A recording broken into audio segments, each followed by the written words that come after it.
வணக்கம். அத்தியாயம் 34. கதை நள்ளிரவு மல்லிகை. பகல் நேரத்துல நாம எப்படி இதை செய்ய முடியும்? சந்து நாயர் கேட்டார். நாளைக்கு ஞாயிற்றுக்கிழமை ஆயிற்றே, எப்படி இருந்தாலும் இதுவரை நாம் நினைத்தது மாதிரி எதுவும் நடக்கவில்லை. ராத்திரி நேரமாகிவிட்டால் அவளுக்கும் உருவம் கிடைத்துவிடும். கோயிலில் இருக்கும் சௌபர்ணிகா என்ற மோகினியின் சக்தி அவளுள் இருப்பதால் கோவிந்தனால் ஸ்ரீதேவியுடன் மோத முடியவில்லை. ஜெயந்தன் தனது அபிப்பிராயத்தை கூறினார்.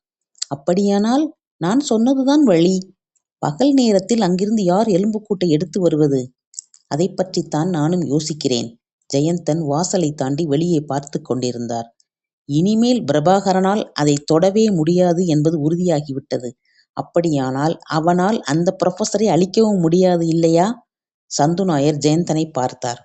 அதுதான் உண்மை நிலை. ஆனால் ஒரே ஒரு அனுகூலம் என்னவென்றால், பிரபாகரனை அந்த புரொஃபஸர் இன்னும் நம்புவதுதான்.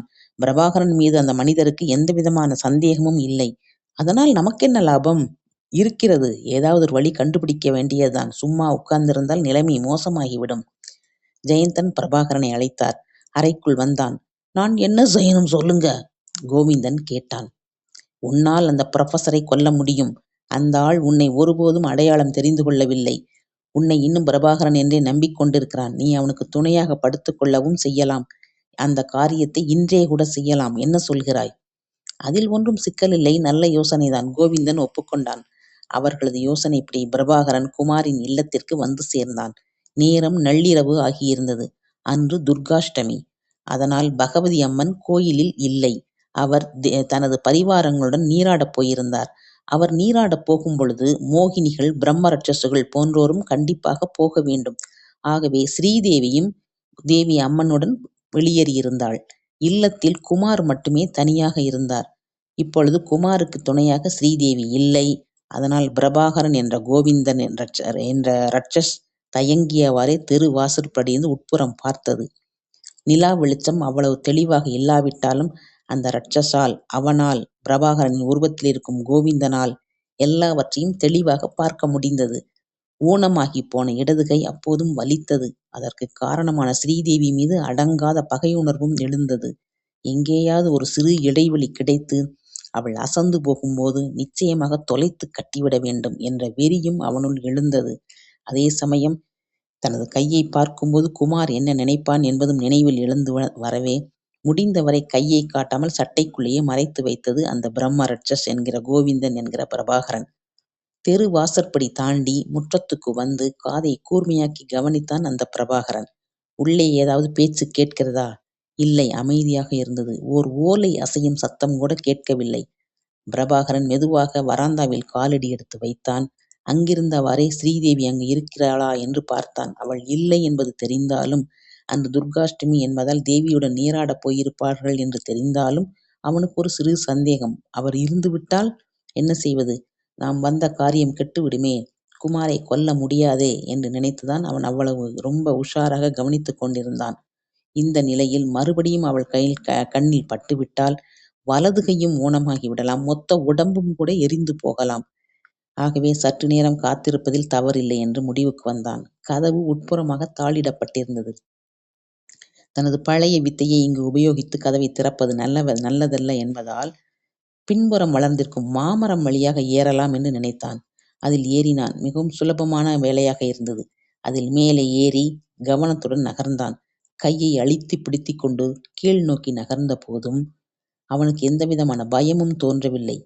அதுவே வியப்பாக இருந்தது. அப்படியானால் தன்னால் நெட்டுக்குத்தாக சுவரில் கூட நடக்க முடியும் போல, தனக்கு அவ்வளவு சக்தி இருக்கிறதா என்பதை அவனால் நம்பக்கூட முடியவில்லை. ஓட்டுப் பகுதியின் கடைசியை நெருங்கும் முன் ஒரு முற்றத்தில் குதித்தான். அதுவும் அவனுக்கு விசித்திரமான அனுபவமாக இருந்தது.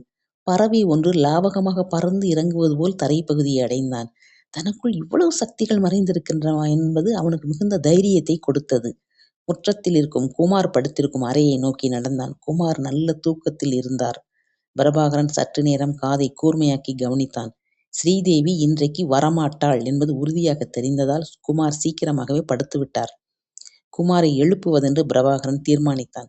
அப்படியல்லாமல் அந்த அறைக்குள் நுழைவது தன்னை காட்டிக் கொடுத்து விடலாம். கை விரலால் கதவை தட்டினான். அந்த சத்தம் குமாருக்கு கேட்காததாலோ என்னவோ பிறகும் குரல் கொடுத்தான். யாரோ தன்னை அழைப்பது தூக்கத்தை மீறி குமாரின் மூளையில் உரைத்ததால் திடுக்கிட்டு கண் விழித்தார். வாசலில் யாரோ தட்டும் ஓசை கேட்டது. ஸ்ரீதேவிதான் வந்திருப்பாள் என்று நினைத்து கதவைத் திறந்தார். ஆனால் பிரபாகரன் நின்று கொண்டிருந்தான். குமாரின் கண்களில் சந்தேகம்.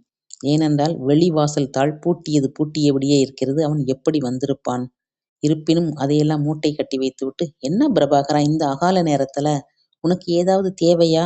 ஒண்ணும் வேண்டாம், பார்த்து ரொம்ப நாளாச்சே, சும்மா பார்த்து பேசிட்டு போலாம்னு வந்தேன். சரி வா, வந்தது வந்துட்ட, வராந்தாவில் உட்கார்ந்து பேசலாம் என்ற குமார் விளக்கின் திரியை உயர்த்திவிட்டு நடக்கத் தொடங்கினார். அந்த நேரத்தில் அவரை பின்தொடர்வதைத் தவிர வேறு வழியில்லை கோவிந்தனுக்கு. வராந்தாவை ஒட்டியிருந்த கதவும் மூடி கிடந்ததை பார்த்ததும் குமாரின் சந்தேகம் வலுத்தது. எப்படி இவன் வீட்டுக்குள் வந்தான்? ஒரு திருடனைப் போல் இவன் வரவேண்டிய அவசியம்? சந்தேகங்களை மனதில் போட்டு பூட்டிக்கொண்டு குமார் கதவை திறந்து வெளியே வந்தார். கோவிந்தனும் தொடர்ந்து வந்தான். இருவரும் வராந்தாவில் உட்கார்ந்தார்கள். பிரபாகரன் குமாரின் மீது பாய்ந்து தாக்குவதற்கான தருணத்தை எதிர்பார்த்திருந்தான். ஆனால் உடனடியாக எதையும் செய்து காரியத்தை கெடுத்துவிடக் கூடாது என்ற எச்சரிக்கை உணர்வும் கூடவே பிறந்தது. மற்றொரு தடையும் கோவிந்தனுக்கு தட்டுப்படவே செய்தது. அது குமாரின் கழுத்தில் கிடந்த தாயத்து. தங்கச் சங்கிலியில் ஒரு டாலர் போல் அது தொங்கிக் கொண்டிருந்தது. அதற்குள் சுதர்சன சக்கரம் பொறித்த மந்திரத் தகடு சுருட்டி வைக்கப்பட்டிருந்தது. அந்த தாயத்து கண்ணில் படும்போதே மொத்த சக்தியும் வடிந்து விடுவது போன்ற ஒரு தளர்ச்சி கோவிந்தனுக்கு வந்தது. தன்னிடமிருந்த தைரியத்திற்கெல்லாம் என்ன ஆயிற்று என்று யோசித்தான். நடுமதிய வேளையில் சூரியனைப் பார்ப்பது போன்ற ஒரு ஜொலிப்பு, அந்த ஒளியே கோவிந்தனை நெருங்க விடாமல் செய்து கொண்டிருந்தது. ஆனால் அதையும் மீறி தாக்குதலை எப்படித் தொடங்கலாம் என்று யோசித்துக் கொண்டிருந்தது அவனது மனம். தான் கையால் குமாரின் உடம்பைத் தொட்டால் மட்டுமே விபரீத பலன் உண்டாகும் என்பது கோவிந்தனுக்கு புரிந்தது.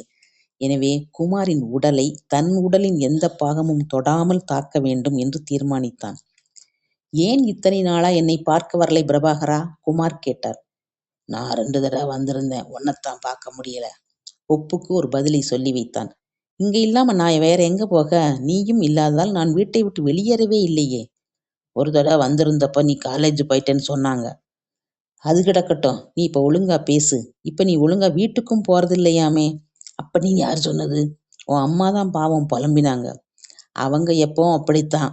வாசல் படியடியே அமர்ந்து கொண்டு நிலவிளக்கை உத்துப் பார்த்தபடி பேசினான். அவ்வளவு பெரிய நிலவிளக்கை கையில் எடுத்து பலமாக மண்டையில் இறக்கினால் குமார் இறந்து போவான் கண்டிப்பாக. அதைத்தான் யோசித்தான். இவ்வளவு நேரம் கோவிந்தன் தனது இடது கையை சட்டைக்குள்ளேயே மறைத்து வைத்திருந்தான். இந்த விஷயத்தை குமாரும் கவனிக்கவில்லை.